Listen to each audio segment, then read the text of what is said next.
Good afternoon, everybody. Welcome to the City of Escondido Transportation Community Safety Commission meeting today. I'd like to go ahead and call the meeting to order, and we'll go ahead and do a roll call. And I will call myself here. Commissioner Hatley is here. Commissioner Castlebaum, I believe that she emailed that she's going to be here, but maybe about 10 minutes late. And then Commissioner Durney. Present. And Commissioner Groffin. And Commissioner Grakowski, and Commissioner Rendon, and Commissioner Spoonmore. Present. Great, thank you. And let's go ahead and start with the flag salute. Ready to begin.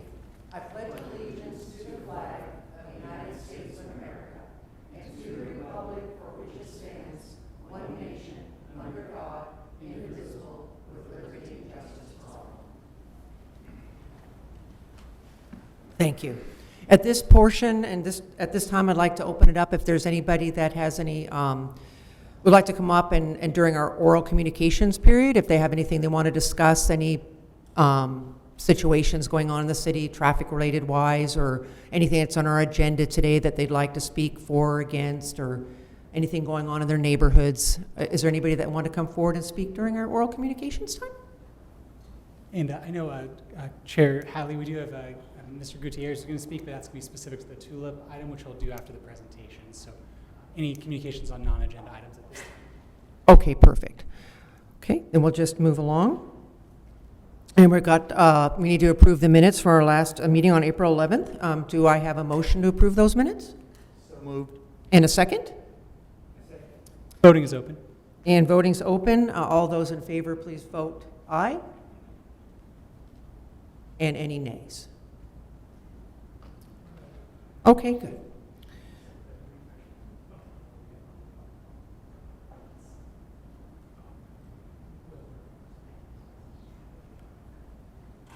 Okay, looks like we have those minutes approved. Then we'll go ahead and start with our items that are on our agenda today. We have item number 4, which is review and approve City of Escondido 2024-25 Traffic Management Project List, TMPL. Thank you, Commissioners. I'm going to kick this off just very briefly. I wanted to introduce Rob Blau. Rob is working with the city on a contractual basis. He was a city engineer, or city traffic engineer for the city of Encinitas for many years. I mean, 25. That's quite a few many. And then he worked for about 5 years, I think, for the city of Murrieta, Menifee, I'm sorry, one of those in Menifee. Sorry. He retired a year or two ago, and now he works part-time for Stack Consulting Group. We were very fortunate once Ed Alberto had left. We needed to fill a void, and Rob has done a great job of filling that void for us. We asked him to take the lead on doing the analysis for the TMPL projects that we discussed last 3 months ago in April.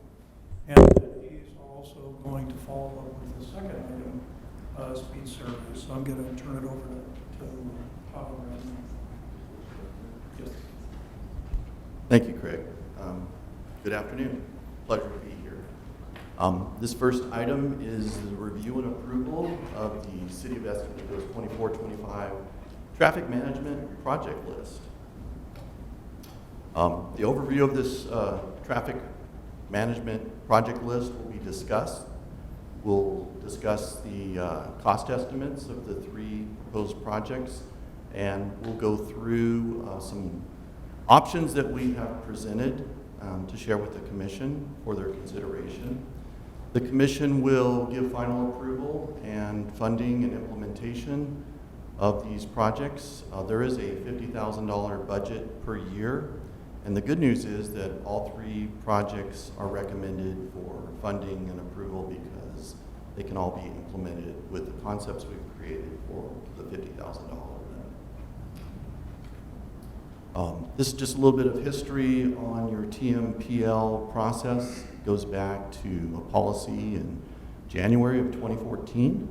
There's a scoring criteria and projects are prioritized, and my understanding in the past there were many projects that were competing, so it's now it's kind of nice that all of them could potentially be funded on this one.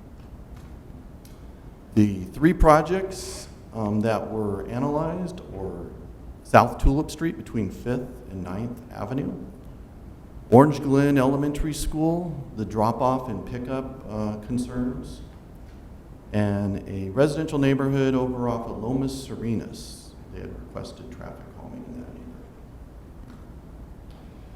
This is a scoring list that was developed in order to rank the projects when there's more projects than funding available. It looks at road condition, road usage, the anticipated effectiveness, problem severity, and there's a point system assigned to it with a maximum of 30 points. For this year, we have the 3 projects which are listed in the table shown. All 3 scored relatively close, 19 for South Tulip Street, Orange Glen Elementary 17, and Lomas Serenas 17. And these are based on the criteria that were established. So it's basing it on factual information and data, just so that they can be weighed equally. The estimated cost, as I indicated, for the 3 projects, number 1 is $12,000, number 2 is $14,000, and number 3 is $22,000. We did put an option in there if it was an option that the commission considered, was instead of using the radar feedback signs, speed limit signs could be installed instead.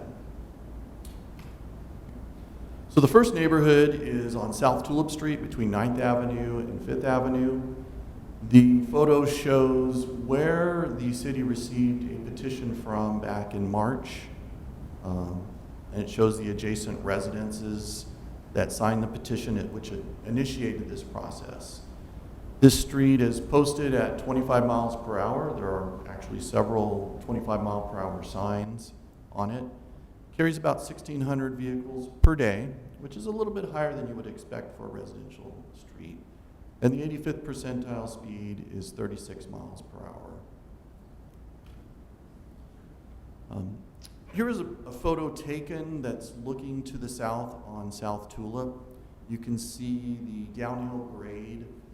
It's just leaving an area where improvements were constructed, which involved a raised median, narrowing of the lanes, and some ped crosswalks. But as you leave that area and you head to the south, you can see the sidewalk was installed back about 10 to 15 years ago, and at each intersection, they used a technique where they pop out the corners just to physically tighten up the intersection. It shortens the distance for pedestrians to cross. It slows right turning movements. It kind of makes the neighborhood kind of more pedestrian friendly. So this is something that's been done quite often. So the street width varies at the intersections from 30 feet, where it's tightened up, to 42 feet mid-block. Now along this street, when I was out there for quite a while observing traffic, it's generally heavily parked. So parking seems to be needed in this area. And the plan that we came up with shows how this portion, mostly between 7th and 9th, which is that section I showed you in the photo that's beyond the street improvements that were previously constructed. This concept that we've drawn up would reduce the effective width of the road from 42 feet by installing edgeline striping. We have room for buffers adjacent to the parking on the west side of the street. We would install 25 mile per hour pavement markings. And as you can see, there's a radar feedback sign that says your speed 26 there. And that would be installed on a streetlight post in the southbound direction. What I've done is I've divided this exhibit up into 2 exhibits just so we can look at it a little closer and if there's any questions. This is the northerly section, and Basically, the highlights, the areas where the parking occurs are in what I call parking bays because of the intersection pop-outs at the corners.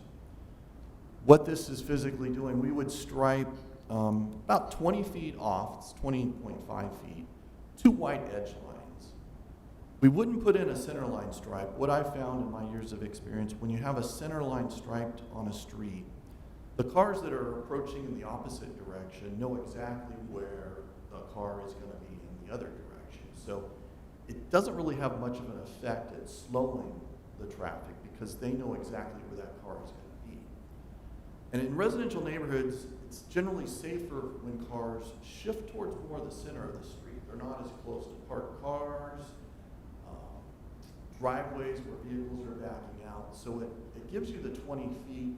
And if there is a car coming in the other direction, the 20 feet is wide enough where the cars slow and they kind of shift over a little bit to the right within those white lines. And it actually, in my experience, it lowered the speed by about 2 to 3 miles per hour by doing that.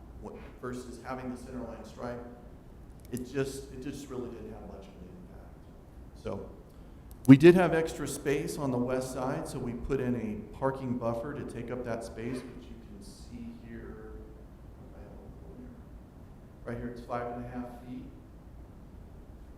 So as you're coming out of this 42-foot section, as you're heading south, it transitions per engineering standard into a 20.5-foot middle area section. We tried to retain parking where we could. There was concern that right after this raised island, as you're driving south, when cars park right across from 7th Street, if it was foggy or it was at night, somebody could actually go right into the rear end of a vehicle. And I noticed not many cars, I didn't see any cars parked there at the time, but the curb did have black tire marks, so people have been parking there. So we would suggest, our recommendation is red curbing this area, and then it shifts them down. I'll go to the next slide, which is closer to 9th Street, between 8th and 9th. Yes. I did want to point out one thing I think is a good piece of design, is that part of the advantage of this right edge line is that it delineates this parking space. If you didn't have the edge line, it wouldn't be terribly clear that you could park here. So I think that that's an advantage, that and then it's a good segue into the parking along the bays. May I have a quick question? Yes. As we're leading up on the previous slide, coming from 6th to 7th, are we losing parking spaces because of striping? Right over here where the existing curb and gutter is, we've got that little cutout. Are we losing? Only across from this intersection right here, so it would be about 2 or 3 spaces, but if you look at it, if you actually go out there and look at it, and if it was a little... And that's fine. Are we losing spaces within the cutout prior to that? Over in this area? No. No. The other direction. Over here? No. Okay, because That's- it looks like your line is coming up through there where it may be cutting it off. Yeah, let's see here. The line at the very left, yeah, that line looks like it's very narrow, and I just want to make sure we're not losing parking spaces there because that's designed for parking. Yeah, we're going to retain that there. Okay. So you can see this is 21 feet wide. And typically, if you have at least 20 feet, you can have an 8-foot parking area. And I'm fine with losing the parking spots with the red stripes there. That's a dangerous spot to be parking anyway, so, thank you. Commissioner, I think that's a good comment. I do think that's probably a graphic Yeah. point there that should have been. And if approved, when we'll come up with a final improvement striping plan. We'll make sure that there's at least 8 feet there for that transition area.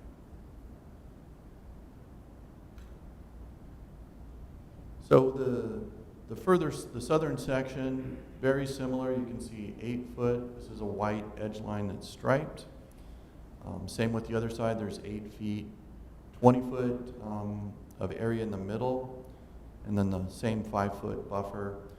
what we noticed is that at this intersection, there wasn't any left turn pocket. So concerned about somebody that's going straight may drive straight across into the left turn pocket on the other side.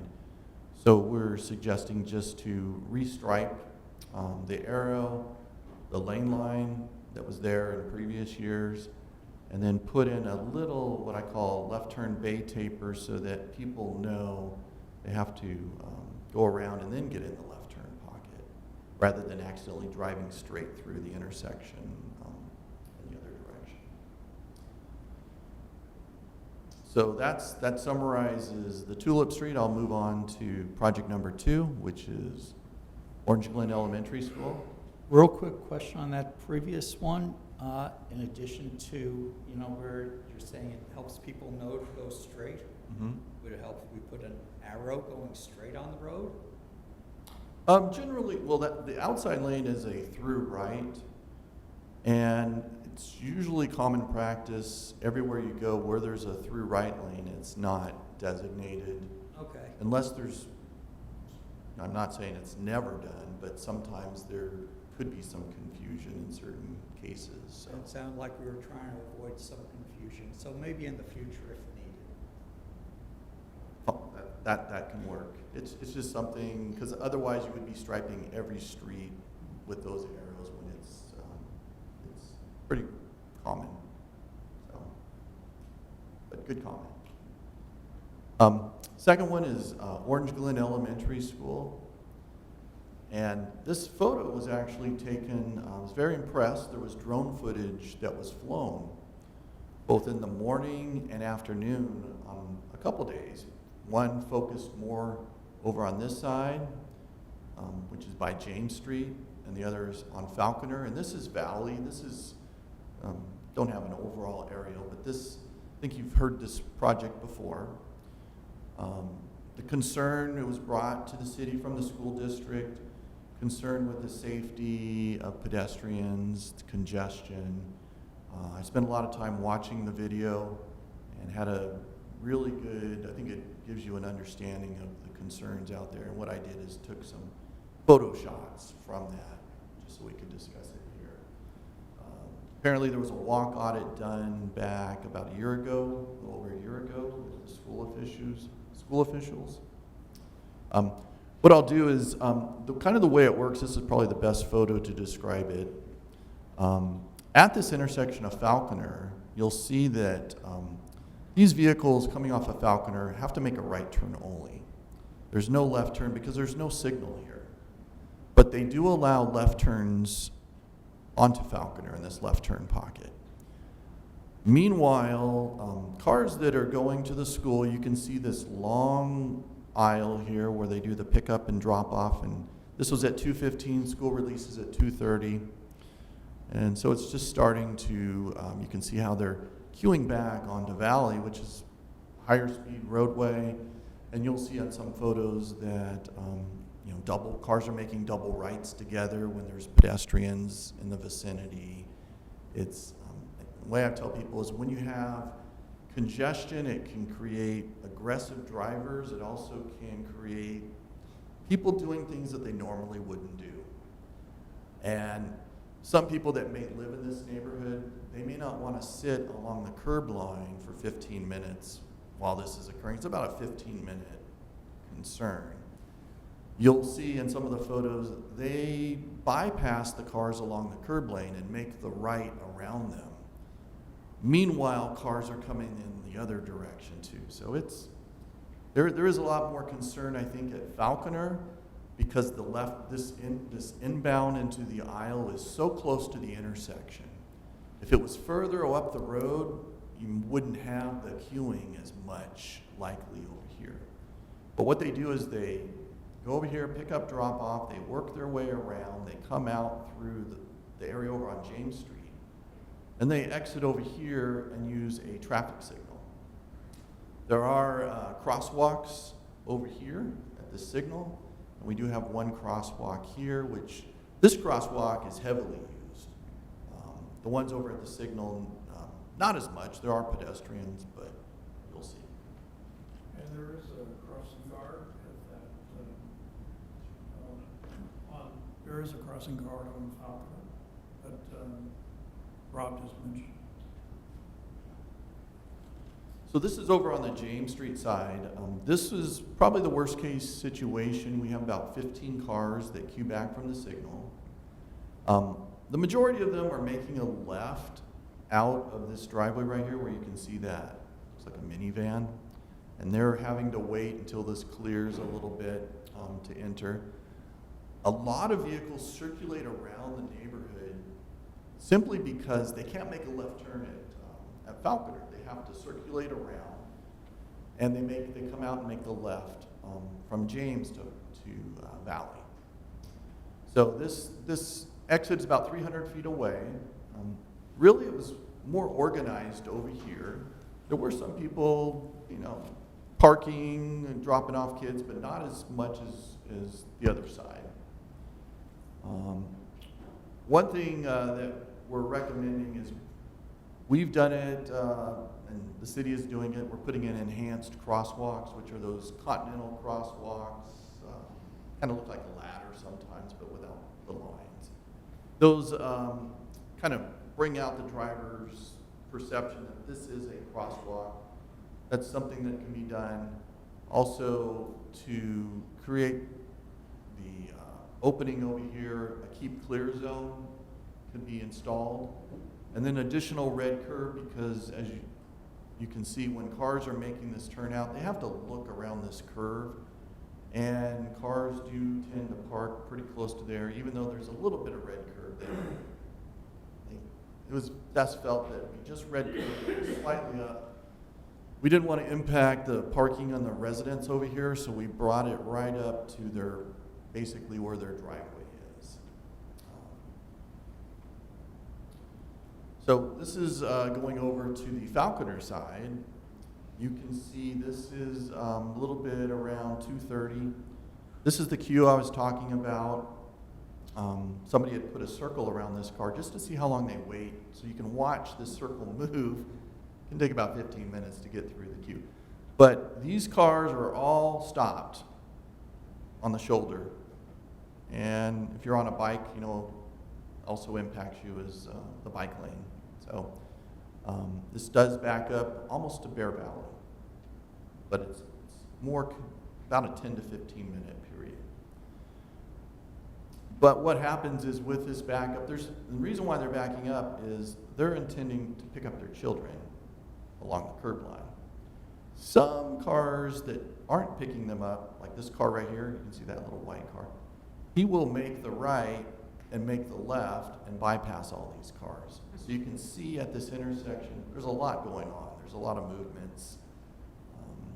And you can see right here, this is a group of kids that are just starting to cross the street. So it's got a lot of conflicts.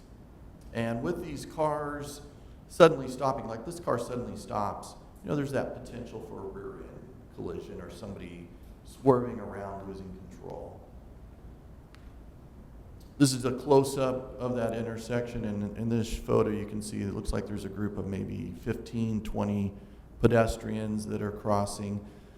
But there's no way for them to cross, so they're walking into the street around the cars that are queued, because this car wants to make a left while that car is queued there. And as I said, congestion just creates problems. So if there's a way to minimize the congestion here, you'll get rid of the long backup on Valley. It's oops. So what I'm going to do, I'm just going to go over the James Street improvements, and then I'll go back to the Falconer. Falconer? Oops. Oh, there we go. So I'll talk about Falconer since we were on there. So in order to mitigate the queue, in which I think that is one of the biggest concerns, you would have to change the direction that the queue lines up. So the only way to do that, we feel, is to temporarily restrict this left turn with some type of cones.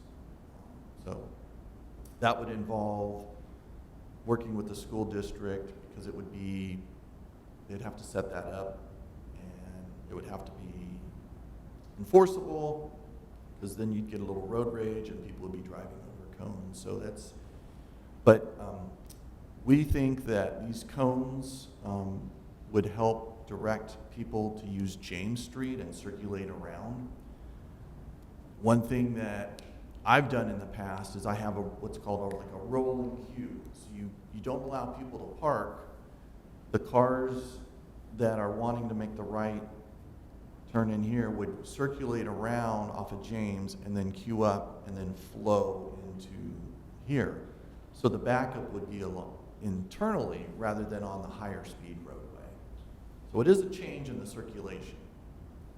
But we don't see any other way that we could do that unless the school came up with some other method of releasing the kids over a longer period of time. But they're all released pretty closely together. And my understanding is schools can't adjust that too easily. It's it becomes a problem. So that's an option that we've come up with. Red curb this, it would be a moving queue where they make the right turn in. It's about 15, 20 minutes to prevent people from making the right in and then making a U-turn. We would post no U-turn signs, so it would be enforceable. They still could make the right and legally go down. There's a cul-de-sac down at the very end. And in my past experience, because I had a neighborhood just like this, we posted no U-turn signs. The courts ruled you can make a U-turn in a cul-de-sac. You can't restrict that. That's the continuation of the roadway. So unfortunately, they'll still be able to do that, but they would get in the queue further back. And by then, maybe it's only a 5-minute problem. We also are recommending the enhanced crosswalk be striped here, as you can see. And yeah, I think that kind of summarizes that. Do you have any other things I missed, Craig, on that? I do want to kind of offer that this is I would call it a refined concept.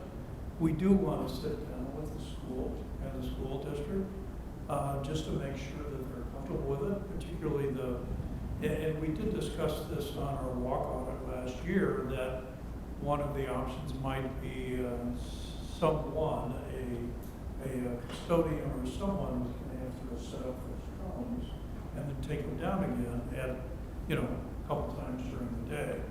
That's a bit of a burden on the school, but other than more difficult options like reversing this direction of the street, this is something we feel like could work. But we do want to vet it thoroughly with the schools. We aren't going to do it A couple of questions. How long is Falconer Road? How far is it down to the cul-de-sac? I would say roughly a block and a half. It's not. It's probably 600, 700. 6 or 7. I mean, basically what we're looking to do here is it sounds like we're going to force everyone who makes the turn, which is everyone who has to go to school, has to drive all the way down to Falconer and make a U-turn in the cul-de-sac and then come up and make a right turn into the school. And everyone is going to have to do that if they want to go into the school at that entry, correct? I'd say if they're going into that entrance, there are folks that are queuing up to at one of the other school. The other option is to go down to James and go into the neighborhood and queue up that direction. And what I've found, if the school is encouraging people to do it a certain way, most people will comply and they understand it's better for the whole system, but you will get people that you always get 10% of people that are going to try to do what they want. It's not an easy problem to solve here because you have too much, you don't have enough capacity on site for the demand. I don't know if the school population has increased over the years and if it's become more of a problem or not.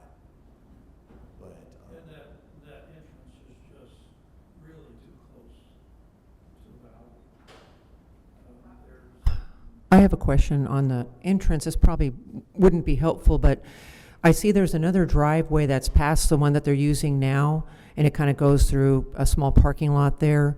Could that at all be the new driveway? They could make a left into that and then go through that small parking lot, and I don't know if there's a curb there or something that maybe could be taken down and then make a right, you know, where the word now says entry. I mean, that would be at least several hundred yards longer than for the queue than on Valley Park, you know, having them back up on Valley Parkway.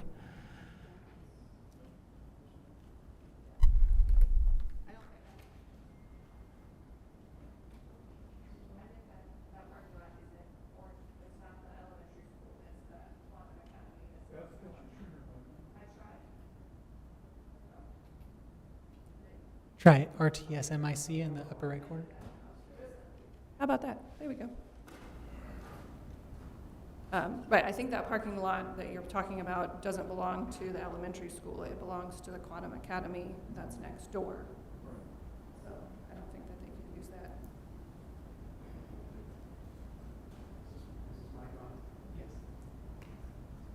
Owen John, city engineer. Yeah, actually, my kids went to this school. So the parking lot, what looks kind of like a connecting parking lot there, is actually staff parking, and there's kind of a grade differential that would prevent that connectivity through that aisle. And as Commissioner Casanova said, they are two different schools. Actually, when my kids went there, when the improvements were first done, the principal at the time was coming and had kind of trained parents to do what we're attempting to do now. And somewhere thereafter, the kids are now in their 20s. So, it's kind of reverted back to trying to make that go left and get in there.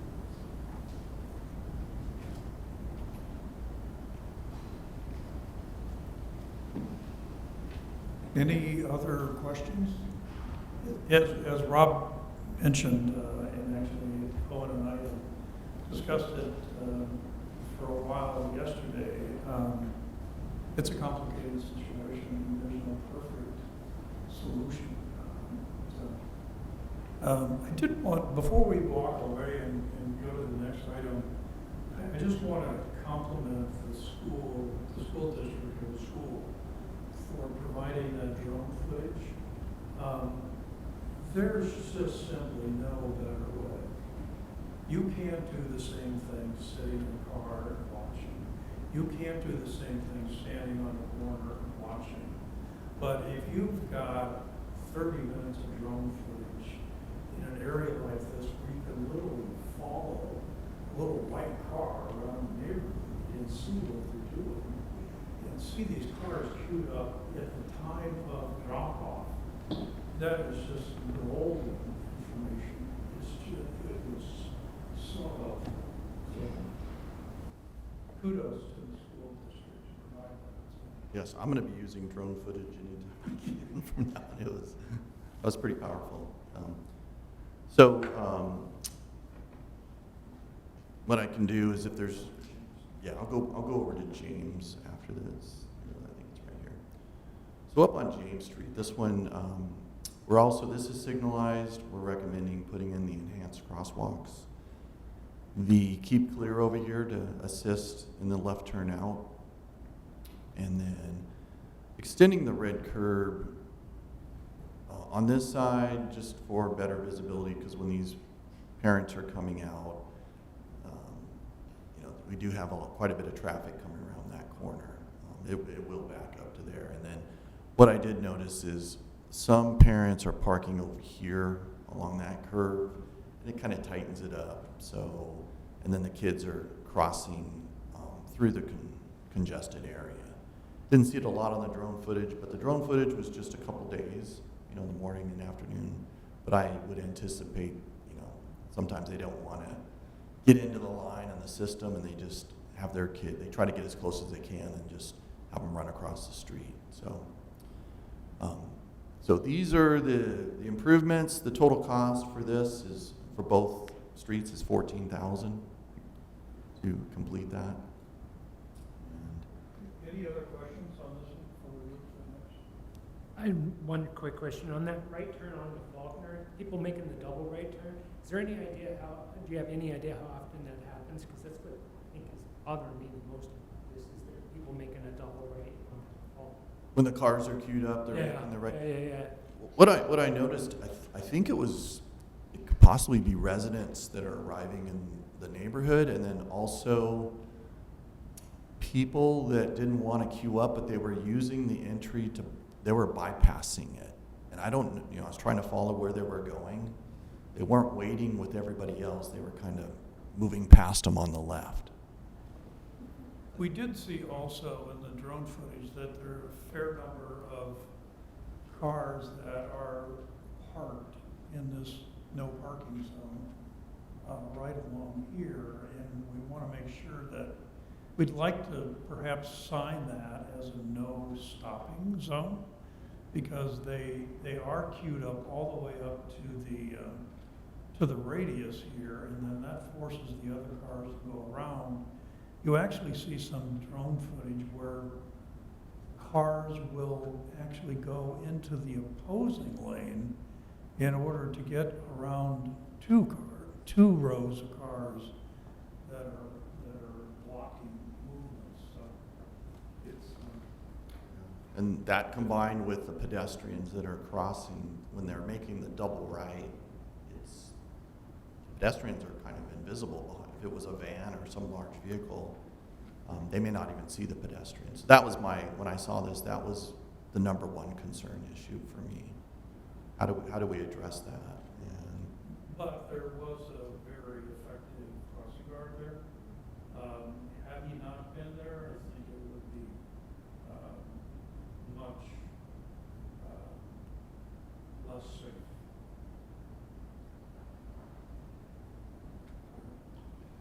Moving on to project number 3. This is the Lomas Serenas neighborhood. This, you can see it located in the photo to the right. It's basically kind of a big looping neighborhood with cul-de-sacs and other looping streets off it. They do have a few other access points to exit the neighborhood on a few of these streets. It's what I'd call kind of an isolated residential neighborhood problem. It's most likely the neighbors there that are generating their own complaint to control their behavior. The streets are 32 feet wide. They're a little bit narrower, but it's an ideal design, I think. There is parking. When you're in the neighborhood, it's got a lot of vertical and horizontal, so that generally calms traffic as it is for most, people that aren't beyond I don't know how to say it, most average people. They kind of will behave normally. The areas where I did see where you may get people driving faster than what they want to are on the straightaway sections over on Avenida Sierra here, and then right down here on Lomas Serenas.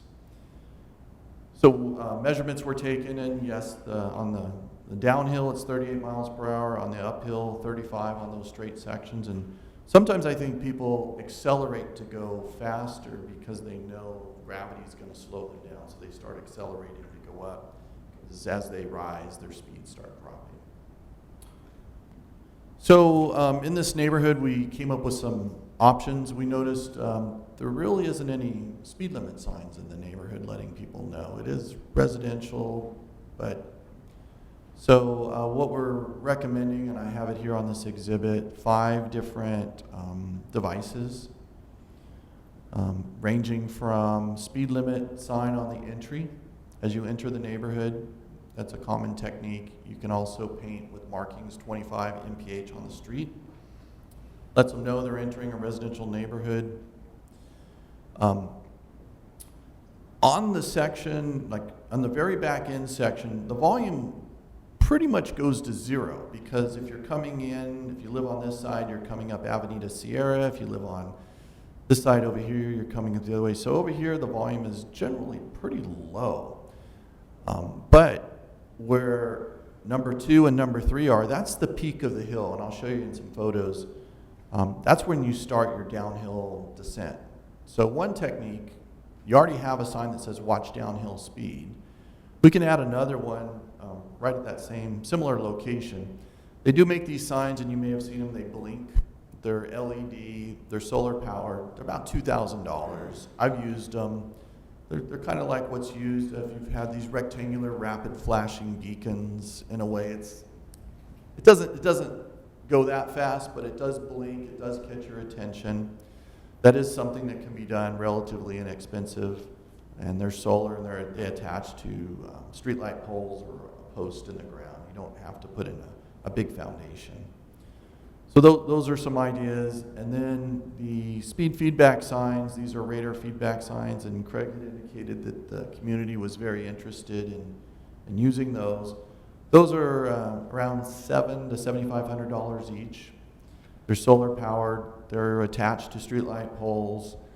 And what I've done is I use those, and I put the speed limit sign attached to that pole, so they know what the speed limit is supposed to be with. You can also do pavement markings.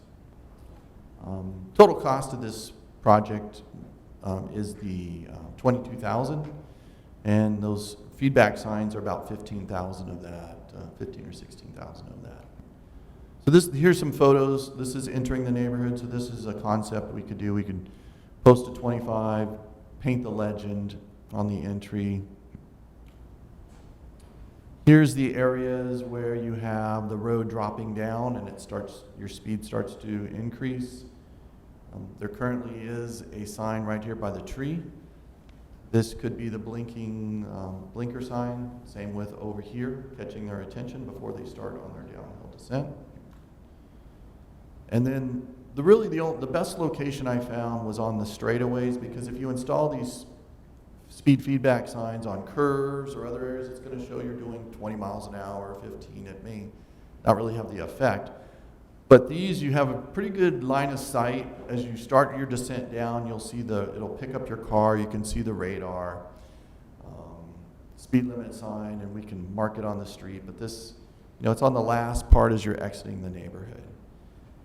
I have to admit that these are mostly used around schools or on, heavier traffic streets, but people are starting to use them in residential neighborhoods.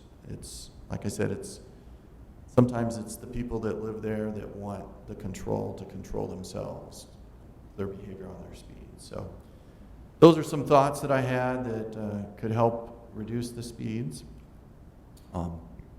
So here's the prioritization table and recommendations. All of them come in, total all 3 projects, even with the speed feedback signs, for under $50,000. So staff is recommending the commission approve projects 1, 2, and 3 for implementation. And we're available for any questions. On the last one, 3, I actually went out there yesterday to see what it's like, and there's a gigantic sign when you enter on Loma Serenas, letting you know it's a residential neighborhood. When you're driving through it, it's obvious it's a residential neighborhood in your reports because it's prima facie. The speed limit is absolute. Nobody would think of the speed limit in that neighborhood is otherwise. I can't imagine. I can't think it's anything other than 25 miles an hour. And you've touched on it. The people that are breaking the speed, I mean, they live it. It's their community. They have an HOA, but they don't have, the HOA doesn't take care of much of anything, as I can tell. You don't have to know something's close. But it's a 25 mile an hour speed limit, and the hill is much more steep than I thought it would be. It was, and longer, so it is long, but yeah, so you could pick up some speed early on, but you gotta drive a car, you just slow down. And everybody knows the speed limit's 25. I can't accept that. So I'm really not a fan of flash.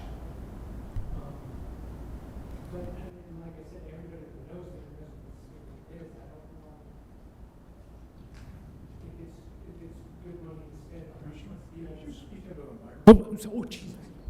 Sorry, I'm new. It's just hard to hear you. I just don't know what putting additional speed limit signs in there, because they know what the speed limit is. And certainly the flashing ones. I suspect they might not want them after we put them in. Now you got this big flashing light. But I don't. I mean, it's a nice neighborhood. That's what I thought. It's a nice neighborhood. I was driving kind of slow, so I was looking. I can understand how they can get it. I don't quite understand the explanation how they get the 35 miles an hour inadvertently going up. I mean, you gotta, like I said, it's steeper than that. You gotta kind of get after it. I can't imagine doing 38. But I'm not very excited about flashing. I think I could be talking to a speed limit sign, but I know what the speed limit is. I knew what it was when I pulled it in. Can I ask you a question? Can I have you go back a slide or two? Yeah, that one right there. So one of the things we were talking about is that this is good. This is the residents of Loma Serena who want this. But really, it's probably only, since those are downhills and that's on the back half of Loma Serena, it sounds like this only really affects maybe up to half of Loma Serena, because the other half doesn't even get onto that hill to go speeding. So half of the residents, the homeowner, I'd like to ask, is there some way we can use the money here for Orange Glen instead? Because I cannot see saying, put the money on something like this, when I look at the chaos going on at Orange Glen and saying, look, I got all these kids there who are in danger, I got all these people, all the chaos. I got over here a few people who speed and their homeowners association doesn't say, ooh, stop speeding, put it in the freaking newsletter and send it on. No, seriously, I'm going to say absolutely no on this number 3 item. I cannot get behind it. I'd love to see the money get spent on Orange Glen because that's way more important in my opinion. But that's my opinion. I'll go and move on. It summarizes my opinion, too. I was wondering, I had a question for our EPD representative. Do you think you would have maybe enough traffic units that maybe a motor cop or something could sit there once in a while and enforce the speed limit? That would take a bite out of speeding a little bit. Yeah, we've received the same complaints, and we've been out to that neighborhood about 3 times over the last 8 or 9 months. We have conducted enforcement. It's residents that we're citing for those excessive speeds. We conducted the speed survey, so we're aware of the issue. We also put our changeable message board out there as time permits. So it's like any other traffic problem. If we can give it the resources, the enforcement aspect of it does calm it down for a while, but it is not a permanent solution. Okay, thank you so much for that enforcement. I really appreciate it. I think between the enforcement that EPD is doing, I would vote for just the speed limit signs. They're inexpensive, and then if somebody takes a violator takes the officer to court for the ticket, the officer can even say, it's posted 25 mile per hour, there's signs posted, so there's no question about the speed in the neighborhood. But I am not behind the expensive flashing speed back sign. I know they're very effective, those flashing speed flashback, speed signs. They're very effective, but I'm not for the money being spent on them. But I would be for just the regular plain speed limit signs. Can I propose an alternative? I think it's feasible, but it might not be.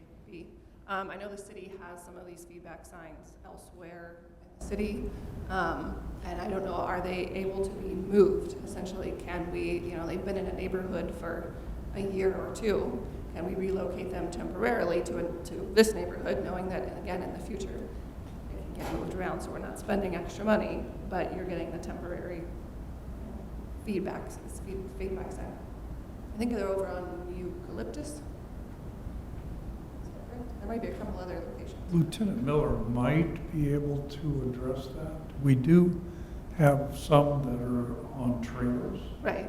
But I can't answer to the availability of those. I think we've got a couple on Hamilton Lane. You know, we've used them on Hamilton Lane, a very similar situation to this, and they haven't been very effective there either, so they have not. They slowed down the traffic a little bit initially for the first couple of months, but then after that, the signs become invisible even though they're flashing. So we've even tried moving them to different spots, and it changes for a little while. I'm not a big fan. Flashing signs are not. Correct. Is there any, I don't mean to move things along, but do you want to propose a recommendation with some caveats? Yeah, I mean, we'll put it out, we have enough votes here just to pass with just the 25 mile per hour speed limit signs and not any of the flashing signs. I think you said, was it $4,000 or $5,000 for just the? And Chair Hatley, would you mind turning on your microphone? I'm so sorry. $1,000 for the, for just the regular white speed limit signs, no flashing. Because like I said, that would help. People will have no excuse then to know, they know, you know, they can look, they can see the signs, speed limit's 25 miles per hour, even though, of course, I mean, we're saying they should know in a residential neighborhood, of course, that the speed limit's 25. And then if a violator does take an officer to court over the ticket, the officer can testify that there was a speed limit sign posted 25 miles per hour, you know, 100 yards away from where he shot the radar at the person, you know, so that actually helps them in court. And I think that would be minimum amount spent, but anyway, so I could put out, would there be support for just the white, plain, non-flashing speed limit signs? I would support that. I think also include the 5 included the watch down the speed signs as well, correct? Yeah. And Chair Hatley, just I prior heard to, they're all, so sorry to they're already interrupt. there. Is what I heard, the downhill speed sign. I heard that they're already there. The flashing downhill speed signs? are- No, the ones at top, just the yellow ones, the cautionary ones. I could have misheard that. Never mind. And Chair Hatley, if I may interject just briefly. So prior to any motion or second being addressed, we do have one public speaker on this particular Yes. item, so I want to make Yes. sure he has an opportunity to Right. speak. Mr. Gutierrez, you can come forward. You have 3 minutes to speak. So I'm trying to clarify what the Mr. recommendation. Mr. Williams. Oh, okay. But, Mr. Williams, I mean, I don't think it's probably worth our time to subtract the flashing signs out of that $5,000. I mean, would everybody okay with just the $5,000 for the white speed limit signs and the flashing watch downhill? It's Or not flashing, it's just watch downhill speed. It's not a flashing sign. it's not flashing LED watch downhill speed signs? It is. So I It's think LED the board. recommendation would be that you're good with number 1 and you're good with number 2, but in project number 3, you would like to take out the radar speed feedback signs and take out the LED surrounding signs, correct? surrounding downhill speed signs. Okay. Okay. Okay, yes. Possibly, but we do have to have public comment. Yeah. Right. Mr. Gutierrez is going to speak. Sorry, Mr. Williams. Mr. Gutierrez is speaking to specifically project number 1, so he can come forward. Yes, that's all right. Hi, folks. Giuseppe Gutierrez here again with project number 1, Tulip Street. I know I've been at this for some time now. I know Mr. Williams had recommended, or I'm sorry, it was Rob, last name? Wow. Mr. Blau also recommended the flashing speed sign, but it wasn't presented in the presentation. Was that just there for a possibility? Is that included in the 12K? What was the direction on that? It is included, so it would be installed. There's a street light post right here, so it'd be installed there. We put the 25 right there. So right as you come over the hill, start going down, you'll see that, and it'll flash your speed. Understood. What about going northbound? Northbound, there weren't any street light posts, and that's something we felt that generally the speeds are less, unless they're accelerating to get up. Yeah, they had the same problem as the other community. They would speed up. I know that says 36, but I believe on the original speed limiting was fast both ways. I don't know if it's safe on there. Yeah, we didn't. I mean, there is a post on that left-hand side with, I think that's a Right. sign for your dogs to pick up. Yeah, there's actually, I think there's quite a few 25 miles per hour signs, and I think there was. So we could do one on southbound side too, right? Anything's possible, but Okay. that's. Anything's possible. I know you're from Escondido, so they have the slowing speed bumps for emergency vehicles, and that would be the ultimate. Yeah, we did quite a few different things. Generally, when you get on these grades, though, it tends to be less of an option. Okay. But no, that was just my question was, is it a flashing sign for northbound and southbound? So I know it's quoted at 12K for southbound only. We can do northbound. That would be wonderful. And then I would have to agree with commissioners and folks at the bench that Orange Glen is definitely a priority.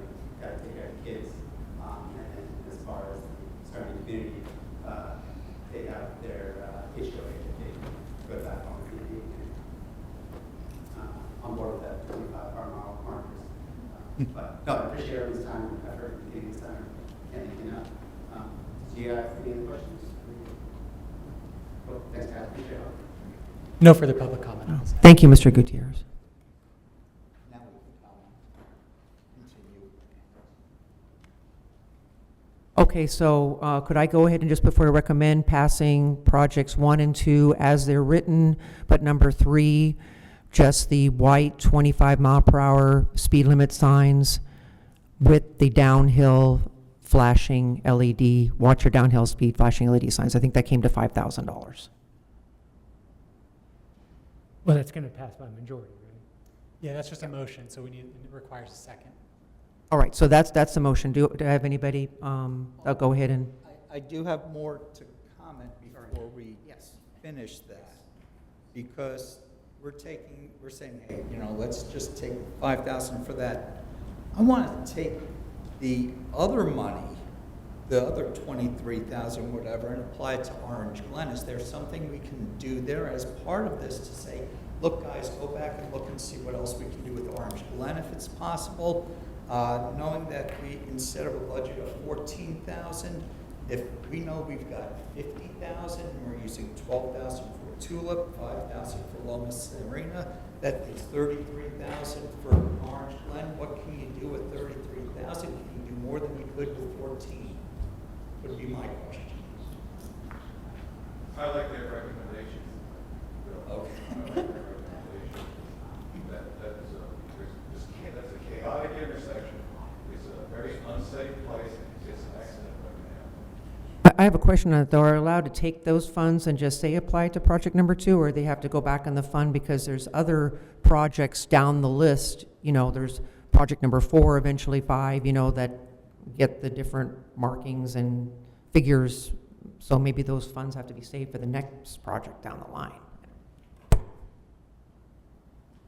And I will vote just to get that done, but I really, with Loma, I don't want to spend any money really personally, but if it helps to put some speed limit signs, I don't necessarily think that would help the officers, but if that's going to get the staff floor on. Comment? Any commissioners? Okay, I'm going to put forward a motion then that we pass projects 1 and 2 as is, but project number 3, only the white 25 mile per hour speed limit signs and the LED flashing downhill signs, which I believe is a cost of $5,000, and not do the flashing feedback signs. Do I have anyone? Or Can I get a clarification? Are those flashing yellow downhill, watch your downhill speed signs, are those actually flashing lights? You keep saying flashing, and It says They're- flashing LED. Yeah, they are. They are? They call them blinker. Okay, they are You'll flashing. see them.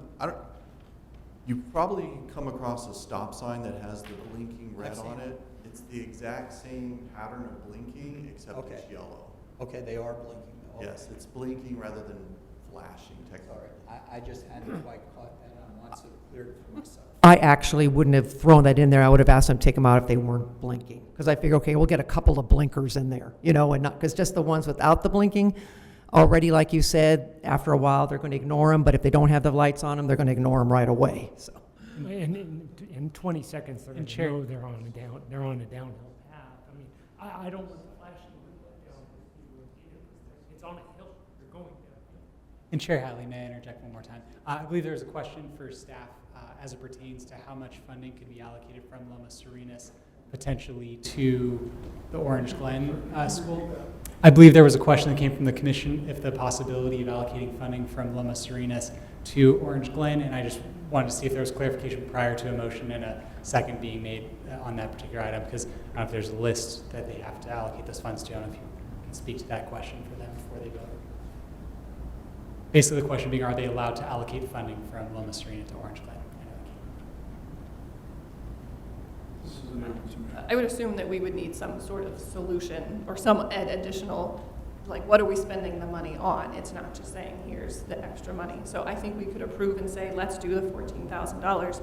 Anything that's left over from our 50 stays. So we could either say, we can wait for it to cycle back around next year and see how these solutions work. Does it stay? Does it? It rolls over. As much Does as it? It does roll. It does roll over. So if we don't spend it, so we can wait a year and this could come back again on the TMPL and we can see how this works after almost a year worth of school in the fall. Or I also thought we can approve the $14,000 for Orange Glen at such time as y'all meet with the school district saying this is our plan for improvements. If they have other ideas or if there's other solutions, I believe we can then come back and have a specific solution to spend the money on. I agree with that. I think we should be talking specifics and not just saying, okay, let's just have the money sitting there. But if they come back with something specific, good, we can look at it again. I agree. So do we have a second to the motion? So would you like me to repeat the motion the way it is, or do we know what the motion is? Or would you like me to repeat it? Motion is to approve 1 and 2 as is, Project 3 with just the 25-mile-per-hour speed limit signs with the flashing LED watch downhill speed signs to a tune of $5,000, but not the radar speed feedback signs, not included in that. That's the motion. Do I have a second? Second. Okay, all right, let's take a vote. Voting is open.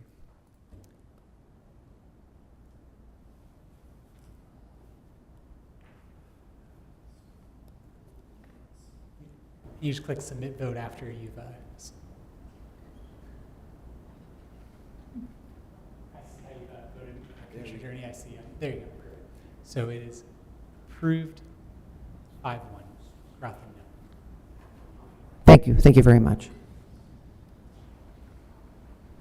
Okay, the next item we have on the agenda, and item number 5, approval of engineering and traffic surveys, speaking of speed, for posted speeds on various street segments citywide and to forward recommendations to City Council to retain speed limit on 6 segments.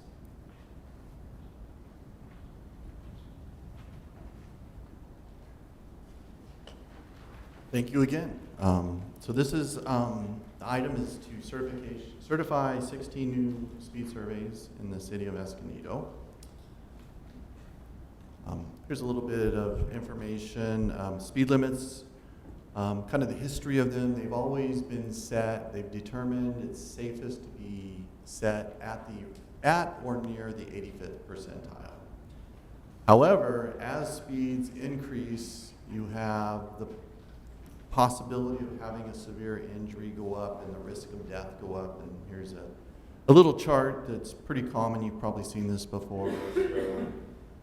It's ideal to post and have people behave in a way where they're not endangering the public. And as a traffic engineer, if the law allows us to post it slightly lower, that's kind of the direction I've always taken.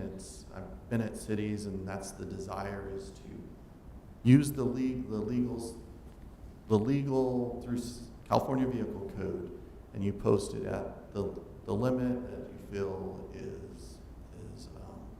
within the 85th percentile, but follows the law and allows it to exercise the lower limit.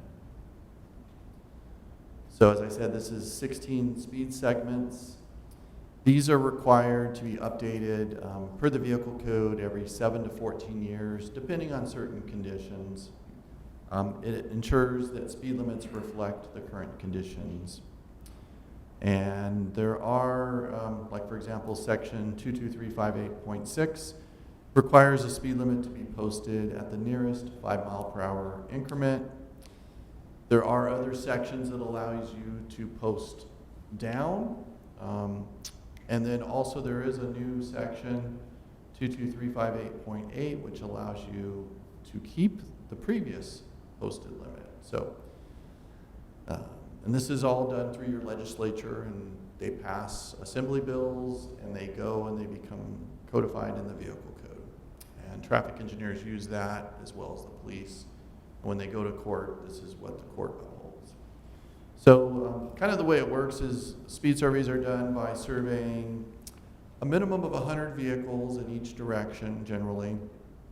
We try to get out there when traffic is in free flow condition so you don't get the friction. So it should generally be at the higher speed that you would see throughout the day. It's generally during the off-peak hours when cars aren't affecting one another.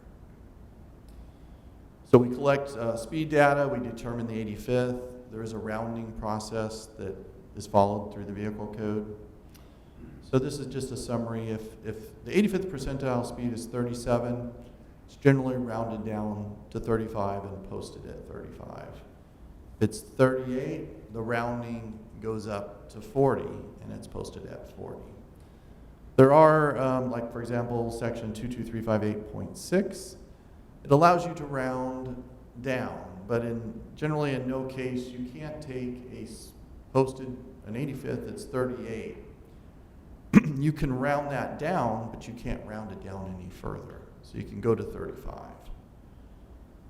Unless you use the new section, which allows you to retain the previous posted limit if there's been no additional lanes added to the street. So that's something that's new that just came into law. And as I've seen throughout my career, you know, it used to be back in the 90s, there was something called the Goulet decision, which made it mandatory you had to post certain streets one way, or there could be no enforcement at all on the street. But things have the pendulum has swung the other way, and now there's a lot more sections that allow cities to post it even lower. And some cities are even they're using that. I know the city I used to work in is now looking at posting 20 mile per hour limits. So that pendulum can go back and forth. So that's just a little bit of history. There's that assembly bill that added the section where you can keep the speed limit that's posted if it was done previously with an engineering traffic survey. And you do that through the city council by adopting an ordinance. So here are the 16 segments. The good news is that we were able to keep all the speed limits the same, which is pretty rare. In my profession, generally I'd have 50 to 100 people showing up because we'd be having to raise speed limits, and it's just, you know, this is good for the city. So we've done the limits. These can be legally enforced. We followed the process. We have the surveys they're not included in here, but they'll be included in the packet that goes to the city council. And basically on those, oops, kind of skipped over that. I guess I didn't include it. You know, these speed surveys take into consideration accident history, the conditions on the street, the prevailing speed, which is the 85th. There's something called the 10 mile per hour pace speed. So there's a science to it, but the science also involves legislation and their actions. So we've taken that. Our recommendation is that we retain the speed limits as shown here. And it will be recommended to City Council that they pass an ordinance retaining the existing speed limits on these streets. So that concludes the brief report. Any questions? Comments? Nope, thank you. I'm glad we're able to keep the speeds at what they were and not move them up. I agree with that, that it's nice that they're staying the same, but I think there's just a couple segments when you're looking at what your 85th is versus maintaining the speed limit, where there's a pretty big gap. It's the segments 4, 5, and 6, where it's like 7 or 8 or even 9 miles per hour, where the 85th is higher than the speed limit. Certainly don't think that the solution is to raise the speed limit, but thinking, should we be looking at those segments and saying, why are people driving, 9 miles an hour? The 85th is 9 miles over the posted speed limit, and is there anything that we can do to help lower that?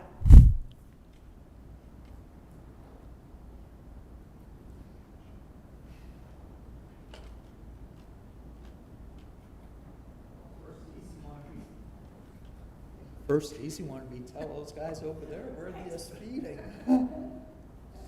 We can certainly go out and assess the speed and address that with some enforcement, yes.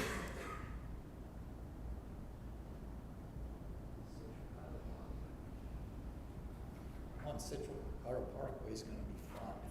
Right. I know part of that's right. We've got construction, and once that opens up, that will change. Yeah, Andreas and Auto Park, Citricata, all that area. Okay, any other comments or questions? Okay, do I have a motion to approve item number 5? I move to approve the speed limit recommendations. Do I have a second? I second the motion. Perfect, and a vote. Voting is open.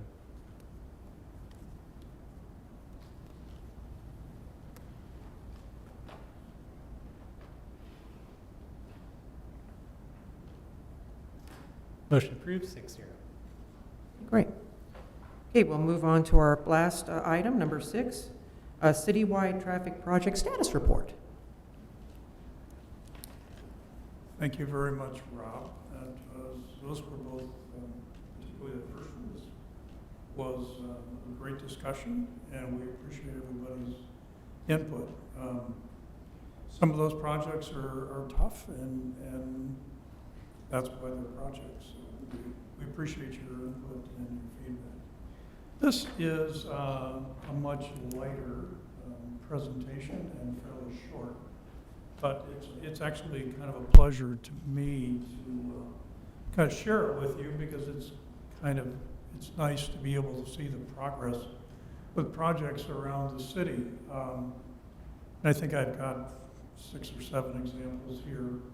Not all of those that are in that 10-page staff report, but just some of the highlights here. About a year ago, well, not even a year ago, January, you can see that we've got a lot of sticks showing on Palomar Heights, but not too much finished work. But if you look at this picture taken about 2 days ago, that the whole complex is really filling out. And I believe that some of the units down on the east end down here are looking to be occupied by late this year.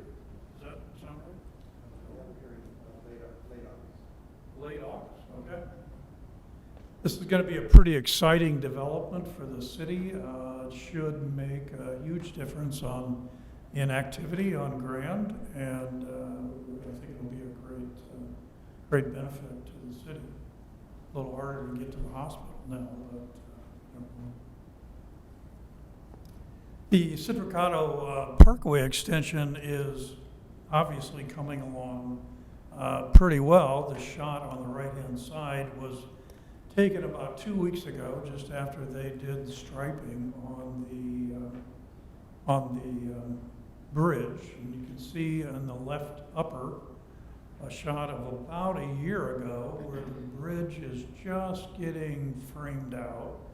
Another shot about 6 months later in December, you see concrete work coming in. So now we are about 6 months after that, and we're coming pretty close to completion.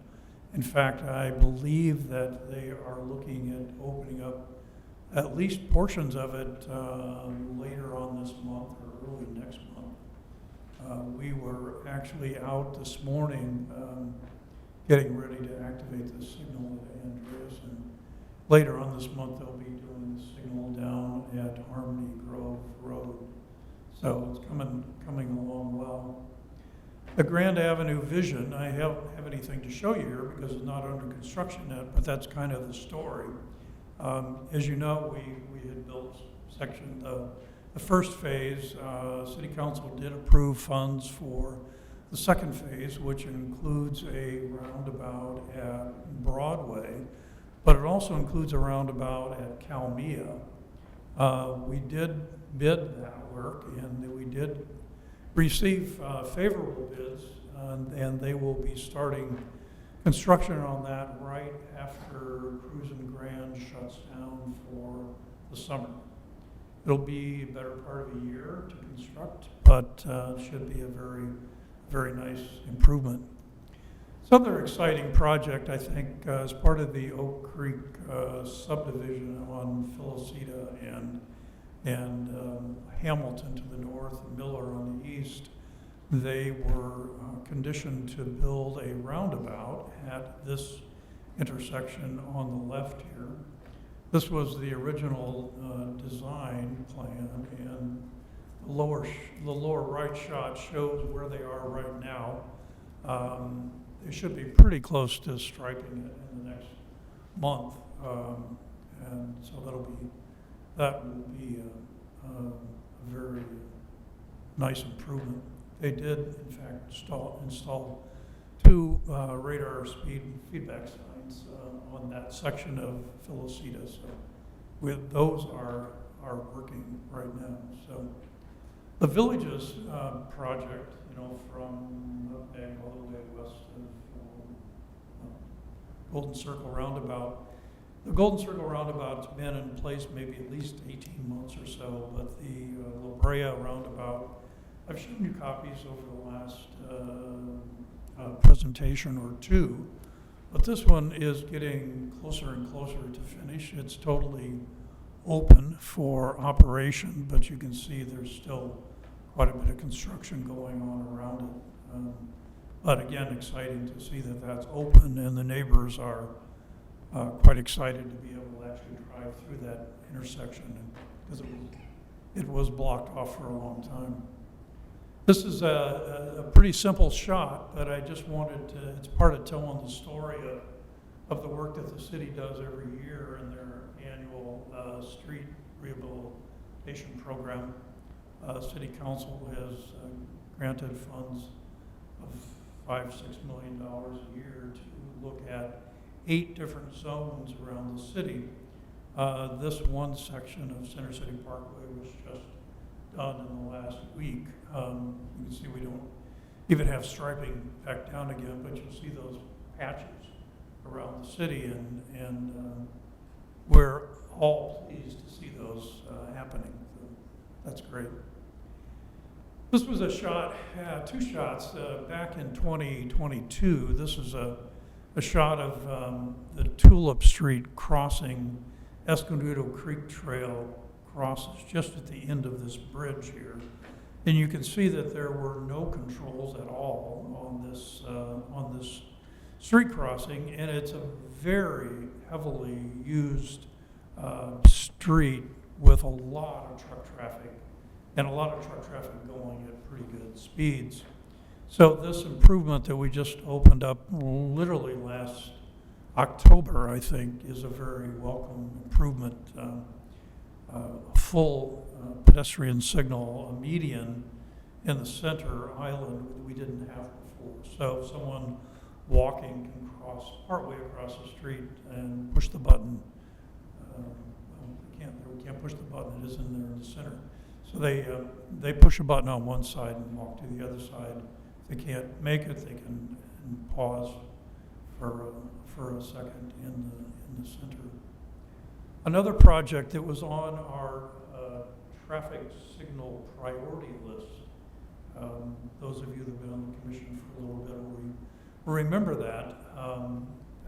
You can't really tell too much of what was done, but this was previously not a protected left turn, and the traffic signal priority list placed Bear Valley and Mary Lane at the top of that list And this protected left was actually turned on and implemented just a couple of months ago.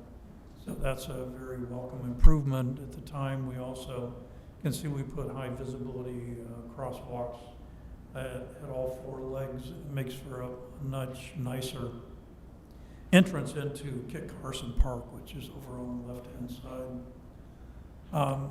This improvement is quite an impressive change. You can see that in the upper left here is 2 years ago, a street view, Google Street View, shows that there's a single lane and some really haphazard parking and no sidewalk at all alongside that truck section. And it's just in between two schools. The improvement was funded by a Safe Routes to School grant, and you can see on the right-hand side here, they reconstructed essentially the east half of Juniper, installed a sidewalk along here. Interesting. Let me back that up. There was these poles are not intended to stay there. They're SDG&E poles, and SDG&E wasn't ready to move them at the same time that we were constructing the road, so we had to put in some barricades around the curbs around the poles, and from our understanding, those poles will be moved by the end of the year. So we'll have a clean right-of-way, a clean bikeway, much cleaner parking alongside the road. Very nice improvement, so that's good. And lastly, there isn't a good visual to tell you about the active transportation strategy. We are moving well along on that. We had finished the first round of outreach, learned a lot from our residents about some of their transportation deficiencies and projects that they'd like to see around the city. If you remember, there was a portion of that was focused on disadvantaged areas of the city, and that called for doing a comprehensive transportation needs assessment for that disadvantaged area. They just recently delivered that report to us, and we're reviewing that.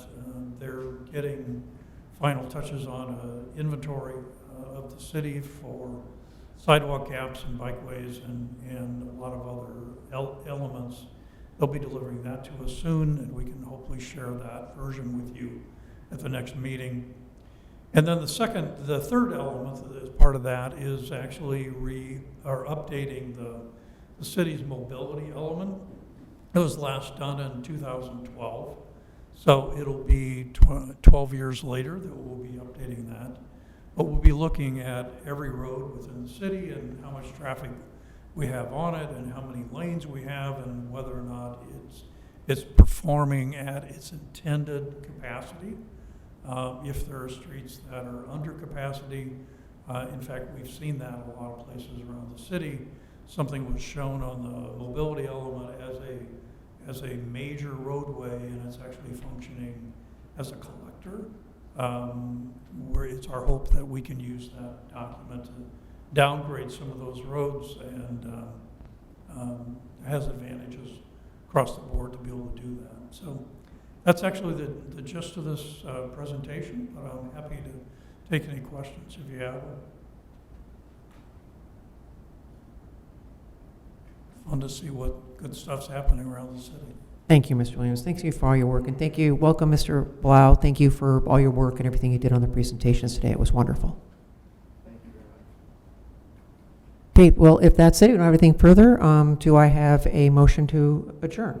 Actually, do you think there's commissioner comments on the agenda? Okay. Anybody wants to say anything? Offer anything?